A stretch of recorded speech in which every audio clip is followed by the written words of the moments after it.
Welcome back to the show. Mythical beasts, if you're like us, you have a mouth.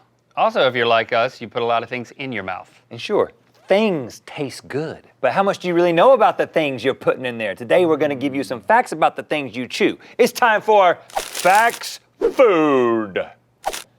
Okay, now we're gonna share a fun fact about a famous food, maybe a fact you already know. But then we're gonna share another fact that we guarantee you have never heard. All right, let's get started with Taco Bell. Now, back in the late 70s, Taco Bell came out with a hamburger. Yes, a hamburger. It was called the Bell Beefer, which is a questionable name, but look at this thing. It's just taco meat and fillings on a hamburger bun. I can't believe I've never thought of this before. It just looks like a sloppy Joe with taco seasoned meat. But you got the taco flavor of the meat in the shape of a hamburger. I'd be all over that. Bring that back, Taco Bell. Well, they didn't bring that back, but what they also did was apply the same philosophy to ice cream cones. Right. It was something called the Bell Licker. And if you don't believe me, we actually have one here. Here it is, the new Taco Bell Licker. Yeah. And real nice. Basically, it's your call how you want to eat it. I'm more of a, it does say... It's called the liquor, so you got a liquor. Right, so you just, and... We only have one. Oh, gosh. You lick your side, I'll lick mine. I'm a licker and a biter. And then after a while, if you were to just keep licking, you finally get down to the ground beef. But that is so good. That is really, it's so good he can't even contain himself. I literally inhaled it. And then if you get a little bit of the cone at the same time. Oh my gosh. Yeah, or you can just... Oh, you just got lettuce, go from the bottom. You know how tacos usually start with nothing but lettuce on top? Yeah. They shove all that in the bottom. It's the opposite with the Bell Licker. There it goes. No, that makes me feel uncomfortable what you're doing there. I can see the future. Next up, we got Subway. Now, you may have heard in the news that Subway used to use an ingredient in their bread that was found in yoga mats. It's a chemical called azotocarbonamide. I love how you took a big breath in before you said that. Azotocarbonamide. Azotocarbonamide. Almost named one of my children that. Why? It was used to make the dough more rubbery, more bouncy. It doesn't look like a yoga mat. I've never tasted yoga mat in my sub. That's because they don't use it anymore. Okay. This is the past. But now they're actually leaning into it with a hot new product, sandwich mats. Oh, what? Yes.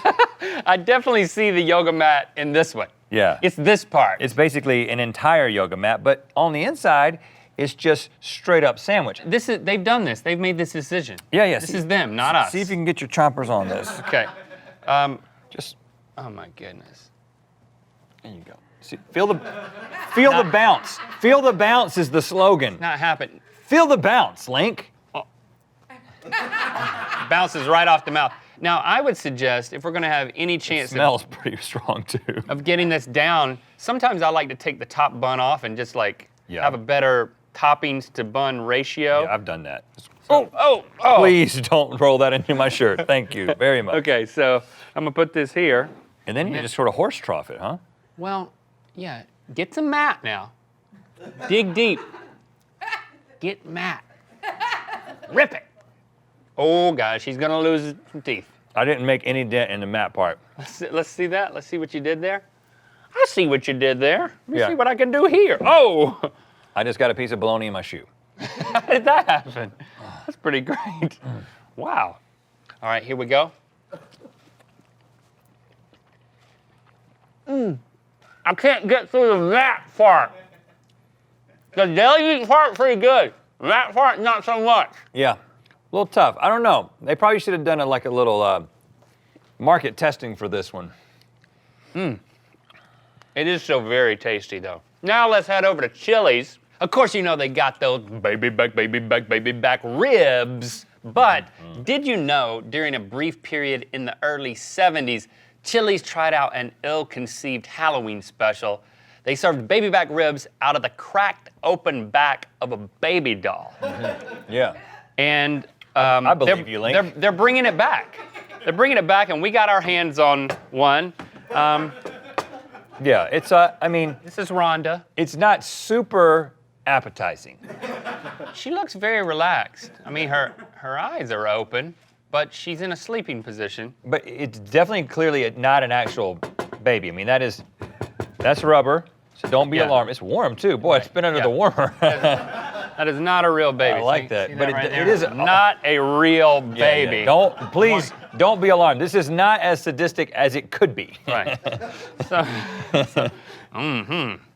I want my babies back. Oh, ooh, nice. Now, in one version of this, whenever you would pull a rib out in Chili's, the baby would start crying. Wah, wah, wah. But they found pretty quickly that people didn't respond well to that. Well, it was like a den of babies crying. Like a Yeah. lot of babies started crying throughout the whole Chili's, and like people at the bar left. It was awkward. It was like when you get the drinks at a football game, you pay a little extra and you get to take the cup home with you. Yeah. The It's baby like goes home. If you didn't pay enough, you had to give the baby back. No pun intended. Right. Which then is they where filled it the up with term ribs again. baby back comes from. I want my baby back. No one ever called these baby back ribs until Chili's did this, and they said, you don't get to keep the baby. The things that you learn on this show, aren't you glad you made a decision to watch today? So good. Click through to see us try and say nice things about the worst movies of all time. Get our Book of Mythicality wherever you get books, like a bookstore. Or go to bookofmythicality.com to find out where you can get your hands on it.